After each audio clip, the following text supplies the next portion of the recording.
ఇదే మాట మూసీ రివర్ ఫ్రంట్కి సంబంధించి కూడా ఇదే మాట చెప్తున్నారు.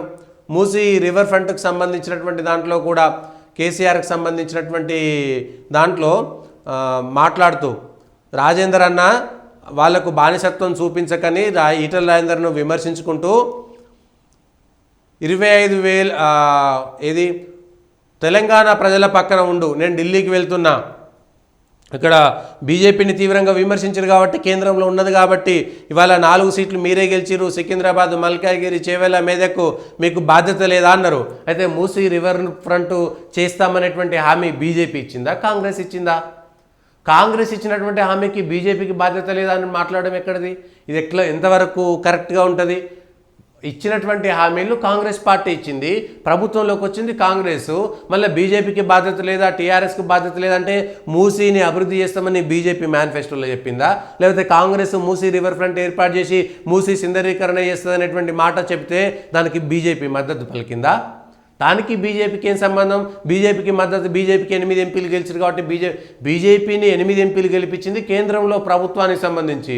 కేంద్ర ప్రభుత్వంలో ఇచ్చినటువంటి హామీలు నరేంద్ర మోడీ సర్కారు 2024 ఎన్నికల ముందు ఏదైతే మేనిఫెస్టో ఇచ్చిందో ఆ మేనిఫెస్టో ప్రకారము ఒకవేళ ప్రజలకు ఇచ్చినటువంటి మాట ప్రకారము అందులో ఇచ్చినటువంటి హామీల ప్రకారము ఇవ్వకపోతే బీజేపీ ఎంపీలది బాధ్యత, బీజేపీ ఎంపీలది బాధ్యత.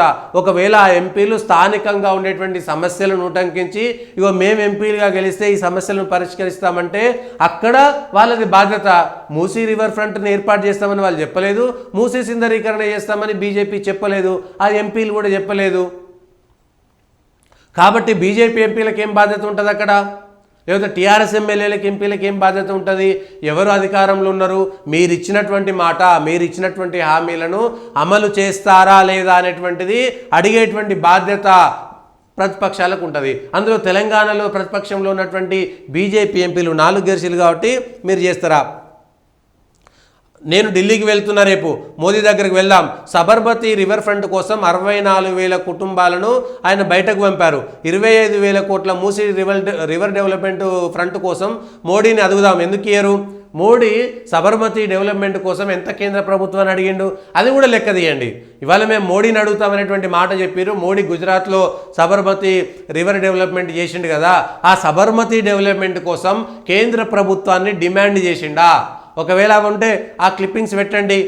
నరేంద్ర మోడీ గుజరాత్ ముఖ్యమంత్రిగా సబర్మతి నదిని సుందరీకరణ చేసిండు, 64,000 కుటుంబాలను పక్కకు పెట్టిండు.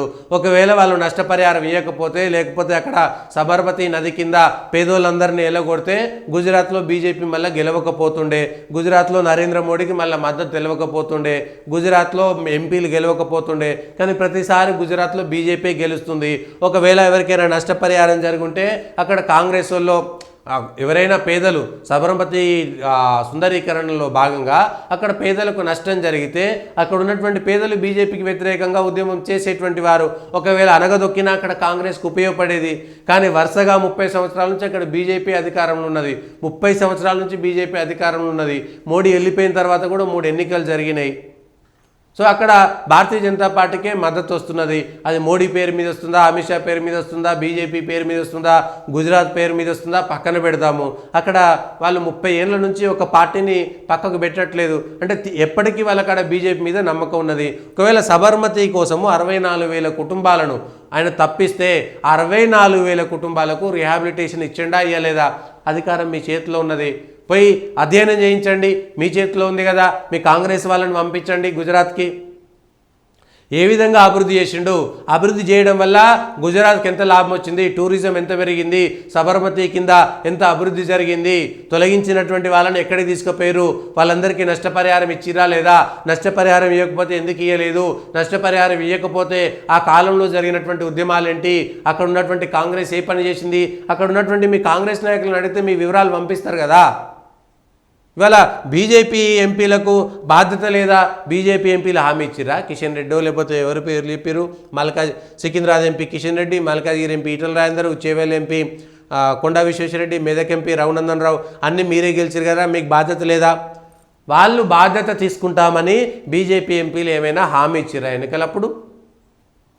ఎక్కడ చెప్పలేదు కదా. బీజేపీ ఎంపీలు ఎక్కడ హామీ ఇవ్వలేదు. హామీ ఇవ్వకపోతే వాళ్ళకేం బాధ్యత ఉంటుంది? బీజేపీ ఎంపీలను ప్రజలు ఎందుకు గెలిపించారు? నరేంద్ర మోడీకి మద్దతుగా గెలిపించారు. స్థానికంగా బీజేపీ ఎంపీలు స్థానిక ప్రజల అవసరాలను తీసుకుంటారు. ఎంపీలు అనేటువంటి వాళ్ళు కేంద్ర ప్రభుత్వానికి సంబంధించినటువంటి వాళ్ళు. మీరు ఒకవేళ రాష్ట్ర ప్రభుత్వం మూసీ సుందరీకరణ కోసం కేంద్రాన్ని డబ్బులు అడగాలంటే డబ్బులు అడగాలి. మరి మీరు ఎంతమంది మూసీ సుందరీకరణకు బాధ్యత లేదంటే మీరు బాధ్యత కలిగినటువంటి ముఖ్యమంత్రి గారు, బాధ్యత కలిగినటువంటి ప్రభుత్వం కదా, మరి ఎంతమంది ఎంపీలను పిలిచి మీరు సమీక్ష చేసిరు? ఎంతమందిని పిలిచి మీరు ఈ నిర్ణయం తీసుకున్నారు? అంటే నిర్ణయం ఏమో మీ సొంతంగా తీసుకుంటారు. మంచి పేరు వస్తేనేమో మీది, చెడ్డ పేరు వస్తేనేమో వాళ్ళని ఇరికిస్తారా? మీరు ముందుగాల మూసీ సుందరీకరణ చేసేటప్పుడు గెలిచింది ఇక్కడ అందరు ఎంపీలు బీజేపీలో ఉన్నారు కదా, పిలిచి అయ్యో ఎంపీలారా ఎమ్మెల్యేలు అందరినీ, గెలిచిన ఎమ్మెల్యేలను ఎంపీలను ఏ పార్టీలోనైనా అందరినీ పిలిచి ఇగో నేను మూసీ సుందరీకరణ చేస్తా, నేను ఇచ్చినటువంటి హామీ ఇది, సరే ఇక్కడ మా కాంగ్రెస్కి ఎమ్మెల్యేలు ఎంపీలు ఎవరు గెలవలేదు, మీరే ఉన్నారు కాబట్టి మీరు ఒకసారి ప్రజలకు అర్థం చేసుకునే విధంగా చేయండి, ఇగో ఇది మా పద్ధతి, ఇది మేము చేయాలనుకుంటున్నాము, ఇందులో ప్రజలందరి మనుషులే కాబట్టి మిమ్మల్ని గెలిపించారు కాబట్టి మీరేవే ఒప్పించండి అన్న బాధ్యత ఆ రోజు వాళ్ళకి ఎందుకు ఇవ్వలేదు? ఆ రోజు వాళ్ళకి ఆ బాధ్యత ఎందుకు ఇవ్వలేదు? మూసీ సుందరీకరణ చేయడానికి ఎవరు వ్యతిరేకం చెప్పట్లేదు, కానీ తొందరపాటు చర్యగా ఉండకూడదు. అక్కడి నుంచి తరలించేటువంటి వాళ్ళకు ప్రత్యామ్నాయం చూపించాలి. అక్కడ ఉన్నటువంటి వాళ్ళను దొంగలుగా చిత్రీకరించకూడదు. అక్కడ రిజిస్టర్డ్ పట్టా ఉన్నటువంటి వాళ్ళందరికీ ఒక రకమైనటువంటి న్యాయం చేయాలి. రిజిస్టర్ పట్టా లేనటువంటి వాళ్ళకి ఇంకొక రకమైనటువంటి న్యాయం చేయాలి. ఆ తర్వాత మళ్ళీ కొత్తగా కబ్జాలు చేయకుండా చట్టం రూపొందించాలి. అక్కడ ఉన్నటువంటి హిందువులైనా ముస్లింలైనా ఎవరికైనా ఒకే రకమైనటువంటి న్యాయం చేపట్టాలి.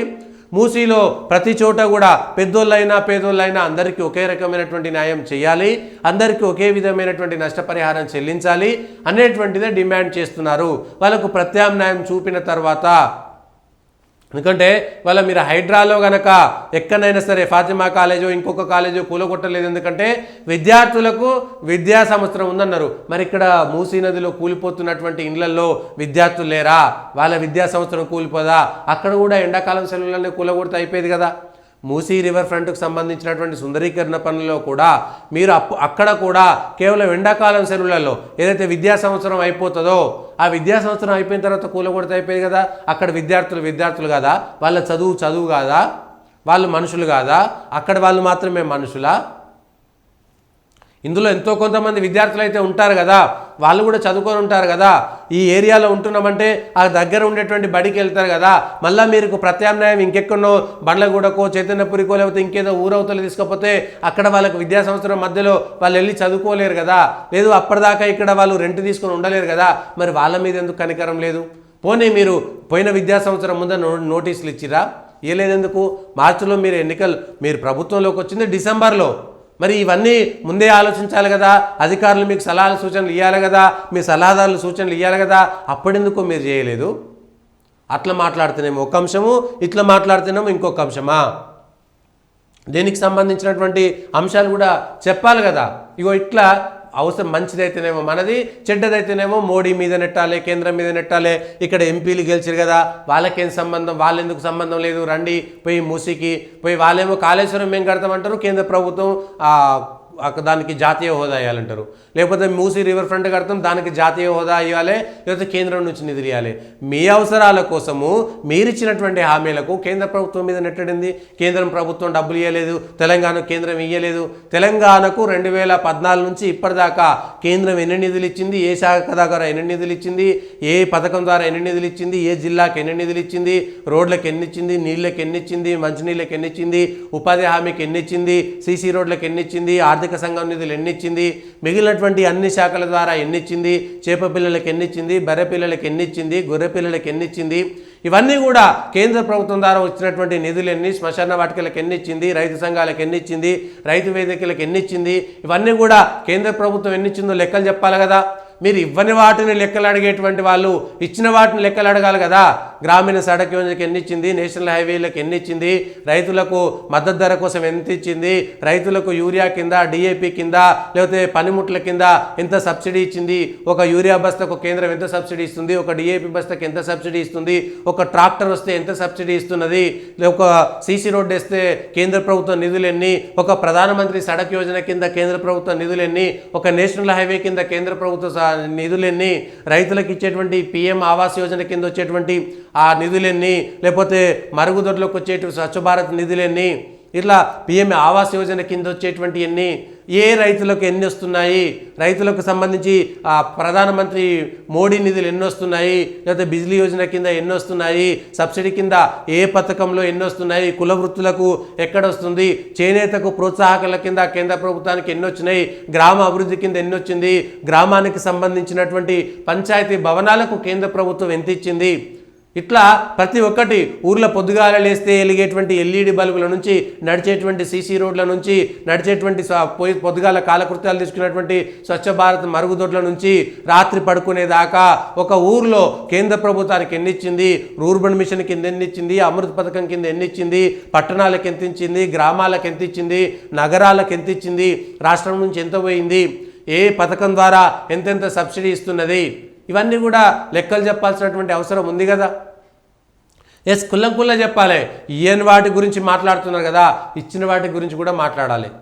ఎన్డీఆర్ఎఫ్ ఎన్ని, ఎస్డీఆర్ఎఫ్ ఎన్ని, ఇట్లా ప్రతి అంశం. ఎండాకాలంలో ఎండలు కొడితే ఏమిస్తుంది, వానలు పడితే ఏమిస్తుంది, చలికాలం ఏమిస్తుంది, రైతులకు ఏమిస్తుంది, చేతి వృత్తుల వాళ్ళకి ఏమిస్తుంది, ఇవన్నీ కూడా. గొర్రె పిల్లల పథకంలో కేంద్రం పైసలు ఎన్ని, బర్రె పిల్లల పథకంలో కేంద్రం పైసలు ఎన్ని, ట్రాక్టర్ల పైసలలో కేంద్రం ఎన్ని, ఇట్లా ప్రతి దాంట్లో కూడా లెక్కలు ఇవ్వాలి కదా. స్కిల్ డెవలప్మెంట్లో ఎంత ఇస్తున్నారు, ప్రతిదీ గ్రామాల్లో, పట్టణాల్లో, నగరాల్లో వివిధ పథకాల ద్వారా ఏమొస్తున్నాయి, వివిధ శాఖల ద్వారా ఏమొస్తున్నాయి, నక్సలైట్ ఎఫెక్టెడ్ ఏరియా ద్వారా ఏమొస్తున్నాయి, కరువు జిల్లాల కింద ఏమొస్తున్నాయి, ఇట్లా ఒక్కొక్కటి లెక్కలు చెప్పండి. ఏమి ఇస్తలేరు కదా. కేంద్రానికి ఇచ్చేటువంటి ఇది లేదా, రాష్ట్రానికి ఇచ్చేటువంటి ఇది లేదా, రాష్ట్రం ఏమిస్తున్నది గ్రామాలకి లెక్క చెప్పండి.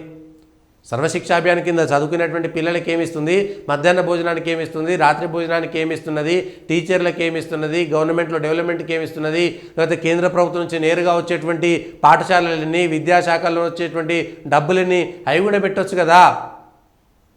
ప్రతిదీ లెక్క చెప్పాలి. ఇండస్ట్రియల్ డెవలప్మెంట్ కోసం ఏమిస్తున్నది, వైద్యం కోసం ఏమిస్తున్నది, ప్రాథమిక ఆరోగ్య కేంద్రాలకు ఏమిస్తున్నది, నిధం కింద ఏమిస్తున్నది, ప్రతిదీ లెక్క చెప్పండి.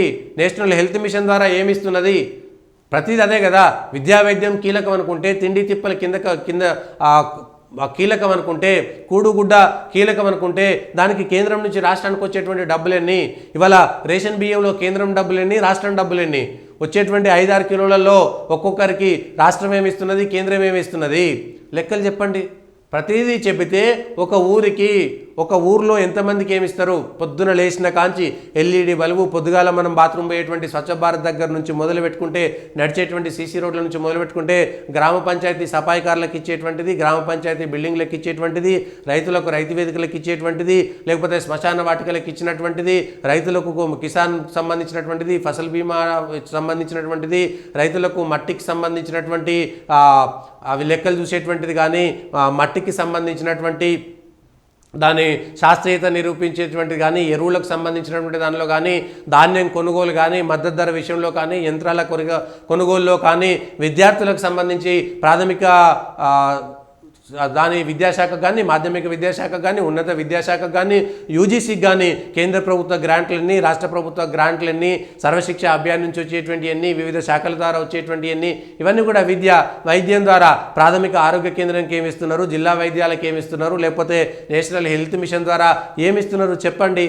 నడిచేటువంటి రోడ్లలో సీసీ రోడ్లన్నీ, లేకపోతే ప్రధానమంత్రి సడక్ యోజన ఎన్ని, లేకపోతే నేషనల్ హైవేలలో వచ్చేటువంటి నిధులన్నీ, చెట్ల పెంపకానికి వచ్చేటువంటి ఏంటి, రోడ్డుకి ఇరువైపులా వచ్చేటువంటి చెట్ల పెంపకానికి ఏమొస్తుంది, లేకపోతే మున్సిపాలిటీలకు ఏమొస్తుంది, గ్రామాల్లో వెలిగేటువంటి ఎల్ఈడి బల్బులకు ఏమొస్తున్నది, ఉపాధి హామీ పథకం కింద ఏమొస్తున్నది, ప్రసాద్ స్కీమ్ ద్వారా ఏమొస్తున్నది, టూరిజం డెవలప్మెంట్ ద్వారా ఏమొస్తున్నది, ప్రతిదీ లెక్కలు చెప్పండి. మరి కేంద్రం ఏమిస్తుంది, రాష్ట్రం ఏమిస్తుంది అనేటువంటిది ప్రజలకు కుల్లంకుల్లా తెలియదా? రాష్ట్ర ప్రభుత్వం మేము ఇచ్చినామని చెప్పుకుంటే, కేంద్ర ప్రభుత్వాన్ని మేము ఇచ్చినామని చెప్పుకుంటే వాళ్ళ ఇంట్లోకి వెళ్ళి ఇస్తురా అనేటువంటి ఒక కొత్త నినాదం తీసుకొస్తున్నారు. రాష్ట్ర ప్రభుత్వం మీకు ఇంట్లోకి వెళ్ళి ఇస్తురా, మీరు ఒక హామీ పత్రం ఇచ్చిరు, వాళ్ళు ఒక హామీ పత్రం ఇచ్చిరు. దేశవ్యాప్తంగా ఇంత ఉచిత బియ్యం ఇస్తున్నారు. ఎవరిస్తున్నారు ఉచిత బియ్యం? వ్యాక్సిన్ ఇచ్చినప్పుడు ఉచిత వ్యాక్సిన్ ఎవరిచ్చిరు?